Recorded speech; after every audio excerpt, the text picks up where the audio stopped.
come to the heart of the matter. Today's episode is about living free. It's a drug abuse story and getting yourself out of that situation.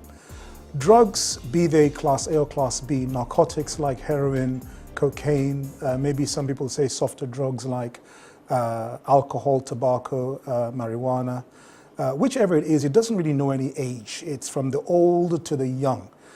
Even though we see a lot of young people dabbling in drugs of all sorts of forms. Our guest today is Akin Adelakun, a former addict, who was addicted to marijuana and trifled with other things. And the addiction wasn't just about taking the drugs, it's an addiction that affected his life in so many ways. But we're going to learn from Akin his testimony today, a life turned around. And today he's out there as an inspirational speaker, helping lots of people turn their lives around and live drug-free and free lives. Akin, welcome to the show. Thank you, sir. Akin, tell us about addiction. What is addiction from your perspective? For me, I think addiction is when you're taking a substance.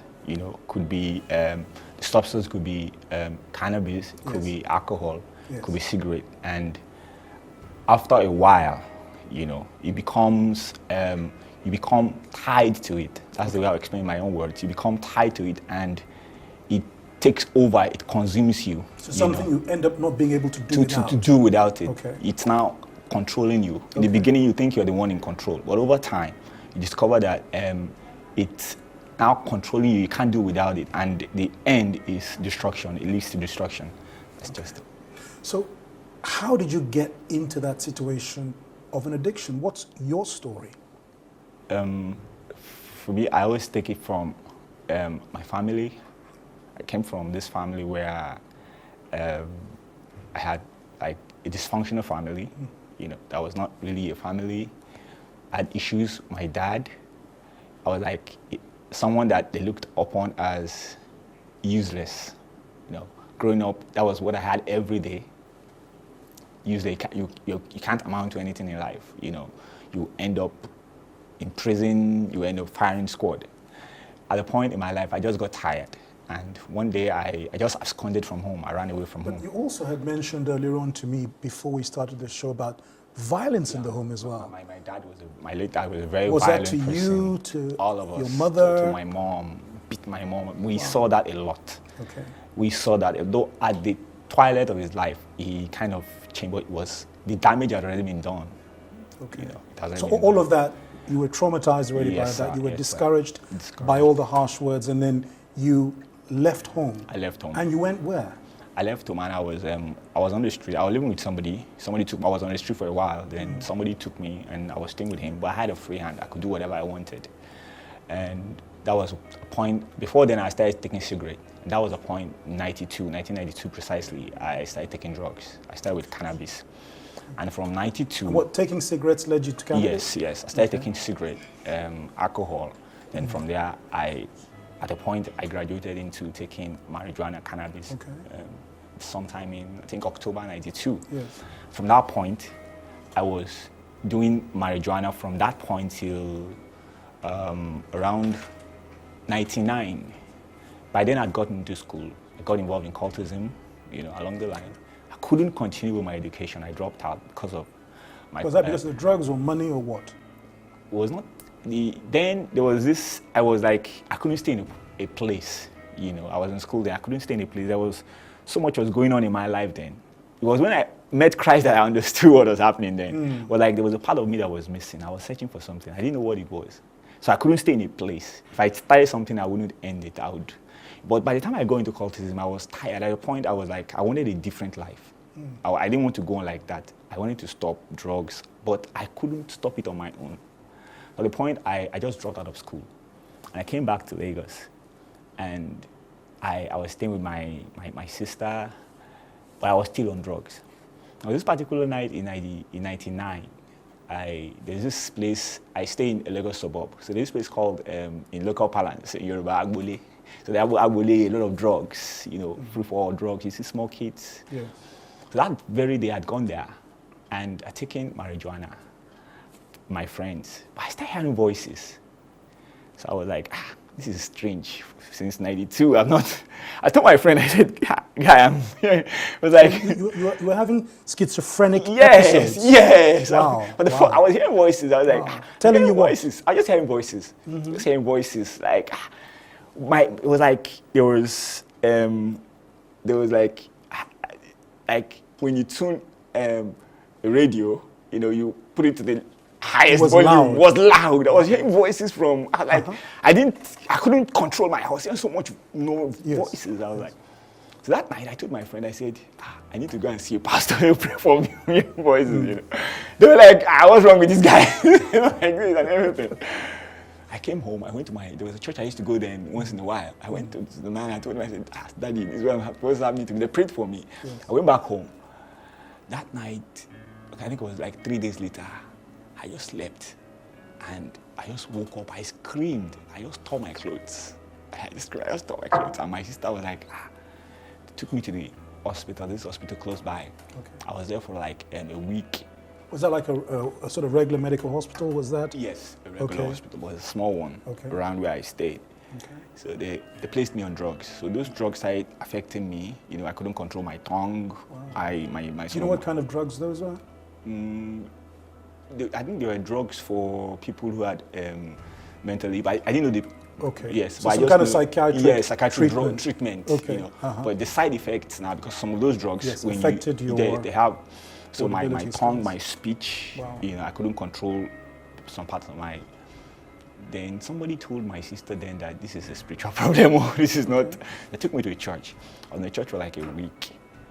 Then one day, during video, I just ran away. You know, I used to hear voices, and those voices would tell me that my sister's husband wants to use me for money ritual. So when I see him, I would run. When I see him, I would run. I heard the voice would tell me that they are coming. He's bringing people, they want to go and use it for a ritual. So whenever I see him, I would run. You get scared. So they took me to the church belongs to his friend. So they took me to that church. Where there, I had that voice. That voice now told me that he's planning with a friend, he's conniving with a friend, they want to take me to a place. I ran away from the church. You know, I ran into the street, and after a while, they were looking for me. I came back home, and that was when I started going to church. My sister took me to this church again, where I started going to church, and the thing persisted. At times, I might have a voice. The voice would tell me, strip naked, start picking, you know, and I would obey that voice. Then, and literally speaking, you strip naked and what, you run out in the street or something? I didn't strip naked. I'm just checking. I'm my shirt, yes. Wow. One day, I walked barefooted, just putting on a jean without a shirt. I went to my brother's place in Abeokuta, and they saw me. They were scared. From Lagos to Abeokuta? Yes. I entered the bus. Okay. And they saw me. They took me to psychiatric hospital in Abeokuta, and I was there. And the doctor there said he had a private hospital, that it would be better to take me to his hospital that would treat me there, would be able to take care of me. So they took me to his private hospital in Ogun State. There's a place called, I can't remember the name now, in Ogun State. I was there. And my healing was fast. The way my recuperation was getting better was fast. Okay. There's this church opposite the clinic. So in the evenings, I would carry my Bible, I would go there, and I would pray. Okay. So suddenly, in the hospital, the nurses would now be telling other people that, look at Akin, this guy, look at the way we want you to behave the way this guy. I spent like 2 months there, and they discharged me. I was okay. They discharged me. I came back home. Most of my friends, you know, they stopped coming, and it was a difficult time. If I'd come from a rich home, at that point, they should have relocated me, because it was a place I grew up. This was a place people knew me. They knew me, and coming back to that, it was traumatic. At times I'll be passing by, somebody say, That's Akin there. Akin, let's pause there. This is a really powerful story. I want us to build upon this a little bit longer afterwards. We're about to go for a break. Okay, sir. This is really, really excellent. Thank you. So viewers, I hope you've been learning quite a lot from the testimony we've been hearing from our guest today, Akin Adelakun, especially his harrowing experiences with drugs and how he was fighting hard to get out of it. We'll take a short break now and be right back.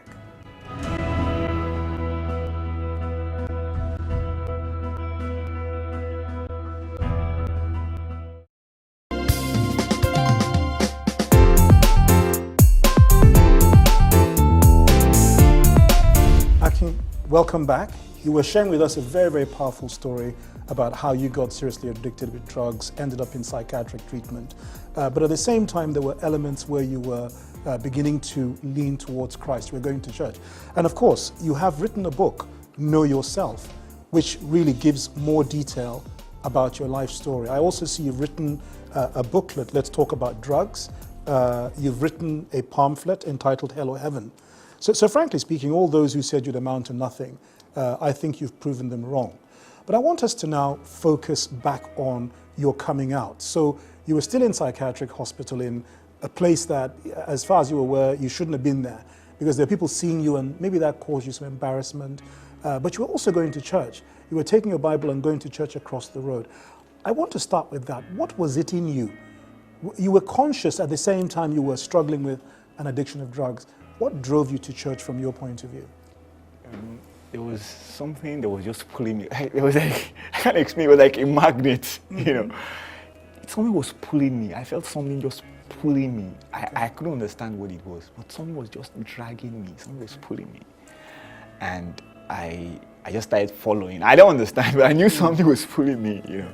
And I started going to church. I started going to that church, and my healing was fast. I just started recuperating. Some people have been there 6 months, 2 years. I came there and I left there in like 2 months. Yes. I came back home. Then most of my friends stopped coming to my place. Then I started writing. Okay. That's when I started doing this. This is a tract. Yes. I started back then in 2003. Yes. I started writing this. Yes. I wrote it. I would go to business center. I would make photocopies. Then I would be doing evangelism, giving this to people. I always tell people, I said, I would always trace my healing back to this evangelism. Okay. I started doing evangelism, going to, but some people still thought, we're not well. Because I know, I went to the I still carry Bible, taking tracks like this. Sometimes I'll enter bus, you know, where I stayed then. I would enter buses, preaching the buses. Who knew me in buses? You know, doing this. And at a point, and I had a relapse. Okay. I went back to drugs. Okay. I had How a did that relapse. happen? Tell me. I can't explain what happened. I just a point, I just backslided. Okay. I just backslided and I had a relapse. That was the second time. I had to go back to the hospital again for the second time. But let me ask you this question though, because I want to focus on that relapse and backsliding. When you had now had the first recovery, you were strong of evangelism, you were going to buses and preaching and all sorts of things. Did you have a support network of other Christians around you? So do you think maybe because you did not have that support network, so that is an important thing in your recovery, anybody's recovery process? All right, please carry on with the story. Yeah. Okay. So I had a relapse and I went back to psychiatric hospital. Then I remember vividly the day we were leaving. In fact, some of the letters that I have some of them here. Okay. You know, the doctor said for the rest of my life that I have to be on drugs. That the state I came back now was worse than the state I came in the first time. Yes. You know, that things have gone worse now. Then I have to be on those drugs for the rest of my life. I remember really that day when we were leaving, when they discharged us, my elder brother in Yoruba said to me, Akin, you know, and I started shedding tears. But I just knew that my life would not, I believed it. I was young then. It wasn't as if I'd been in Christ, but I just had this, you know, something had been in me, that faith. Yes. Even before I knew Christ, you know, I'm someone that I have this strong faith. I'm a very strong-willed person. I just believe that I won't end like this, that this thing that this doctor said won't be my reality. One day I just stopped my drugs. Just like that? I just told myself, I just stopped. How long ago was that? This is 2004. Okay, so that's more or less 9 years ago? Yes, sir. And you've been clean since then? I've been clean since then. Praise God for that. I've been clean since then. Well done. So one day I just said, no. It wasn't as if I was belong for you. I just said, no, I'm not good. And I stopped. My sister called my brother, said, I can't stop these drugs. My brother said, this is the last time he's going to take me to that hospital. Anything that happens now, I'm on my own. Okay. And so everybody was like, okay, let's see what would happen. Yes. And by then I'd gone back to school, went back to Laswotech to try to finish my academic pursuits. The very day we were supposed to have our exams, the thing just started. We have issue again. Yes. Oh my word. Was it the voices this time? It's a voice. It's Okay. the voice, you know? Okay. Like, well, and that was it. And that was the last time I had, yeah, and since then, I've been okay. I've been off my drugs since then. In fact, at times, I, based on where I work now, at times I see some people who come from very wealthy homes, and I was talking with someone recently, and he told me, "Say I'm still on my drugs." So I said, "God, thank you." You know, I look back, and when I tell people, they don't believe me. That you serious? I said, I'm not on my drugs. The last time I saw my doctor was when I wrote a book, the first book I wrote, and I went back and showed it to him that look at what I've done. And he gave me. The man was really excited. That wow. You know, And actually, this book you wrote, I mean, Know Yourself, was this after your what I'll call your second recovery? Yes, sir. Okay, so this is again further evidence that you fully pulled out. Yes, sir. And as I said, you don't hear any more voices. None of that happens again. Yes, sir. But then I hear that you've taken this a step further. I mean, you go and talk in schools, I think, and in other fora, trying to get people to see the danger about drugs and keeping them off it. So tell us about that. It was 2010. Yes. Yeah. In 2005, I had this struggling in me to put down my experiences. You know, in written form. So I started working on a book. Actually, this was not my first book. I had done one earlier. Okay. And after a while, when I came out, I started giving up to people free. Okay. And in 2005, actually this is like a 9-year project. Wow. Yes, sir. So in 2009, I believe that we all have experiences. And for me, I believe that those experiences, we're supposed to impact our world with those experiences. Yes. People are supposed to learn from our experiences and trying to live a different kind of life. They're supposed to leverage on our experiences, and where we made errors in life, people could use them to live a better life. Yes. I mean, the Bible says, I mean, in Romans 8:28, that all things work together for good, for those that love God and are called according to his purpose. So for me, what that tells me is, like in your case, you had this terrible experience, but the end of the day, I mean, it was a hell of a nightmare, no doubt, but at the end of the day, something great and good has come out and is coming out of this. I think that's a living testimony. And are you finding, because of your experience, that when you meet people, whether it's in schools or otherwise, they're able to now come to Christ? In fact, tell me about any other addicts that maybe you've been able to be an example to and helped them get weaned off drugs. There was a time I was invited to Unilag to share my experience with the first-year students. There was this particular guy. After the program, he came, he met me. That he was really inspired by my testimony, and he's on drugs. Yes. And he wants to get out of it, and we've been talking since then. I've been working with him. I want to talk about drugs and the youth, because you have your pamphlet here. Let's talk about drugs. One of the challenges is, you know, drugs appear attractive to young people.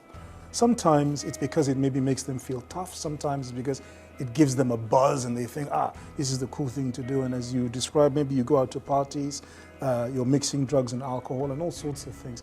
There was even a party drug back in the day called ecstasy, where, you know, kids would go and take this little pellet because they felt it'll make them dance, you know, a lot harder. And it must be a parent's nightmare, you know, not knowing whether their kids are taking drugs or not. Are there signs that people can look out for? Maybe you have a young child who's already exposed to drug, but as a parent you don't know. What are the signs we should be looking out for? I think one of them is, like me, for instance.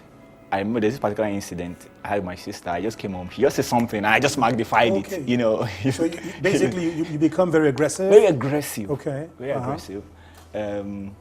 You always want to keep to yourself. Okay. At times I get in. When you take cannabis, for instance, you have, your eyes become very red. Red. So these are some of the signs. But basically, they're aggressive. Yes. You're aggressive. Then the friends, you know, the kind of friends that you have around you. Yeah. When they become different kind of friends. Different kind of friends. Okay. You should know something's happening. Okay. All right. And then, you know, in terms of your work with schools and communities, you know, anti-drugs and things, how do people get in touch with you if they want people to, for example, get hold of your book? Are you contactable, say, by telephone, by email? If so, what's the phone number they can reach out to you on? Okay. I can be reached on, my email is akinworldchanger@yahoo.com. Okay. You can also reach me on akinchangemaker@gmail.com. Okay. My phone number is 0809 Okay. 6604576. Then Okay. you can also reach me on People they can send you emails, text Definitely. messages. Just say that phone number again if you don't mind. 009 6604576 and 0805 995 9300. Okay. Now, Akin, if you were going to now give a message, you're looking at the camera, and you're going to give a message to the world out there, particularly people who are either using drugs today, maybe even contemplating using drugs, maybe people who have used it before but are sort of jittery about staying. What would be your message to them today? Okay, I think it's two. One, if you've not started, don't start. If you've started, you can't stop drugs alone. You need somebody, there's a higher power that you need to help you get free from drugs, and that's Christ. Lastly, the best life is in Christ. Amen. I second that. Well, with that, we'll bring the show to an end. All good things come to an end at some point in time, but I'm sure, like me, you've really been blessed by Akin's testimony, his story, his triumph through Christ over a life of drugs. And literally speaking, through Christ, he has become free. Please feel free to reach out to Akin on his email and his phone numbers if you need. And as he said, you can't just kick the habit on your own. In his case, whilst he also had medical treatment, he's quite clear that it was through Christ that he became totally free. So a Christ-filled life can amount to a drug-free life. Stay blessed and see you again at the next episode. Thank you.